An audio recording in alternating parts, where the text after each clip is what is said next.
If you have ever been to an academic workshop, this setting might look familiar.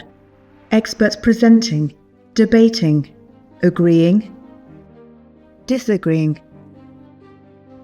At our workshop exploring alternative ways to counter hate speech, we started out similarly.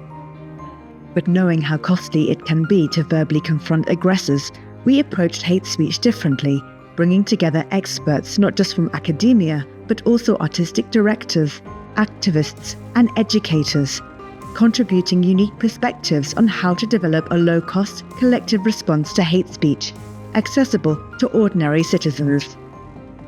Why don't we develop visual images, body movements, hand and facial expressions? As we explore the potential of gesture as an alternative response to counteract hate speech in public, our academic workshop transformed into a celebration of movement.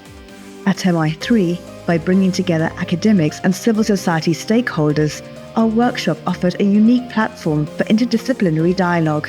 It's a step closer to coming up with innovative solutions to tackle hate speech.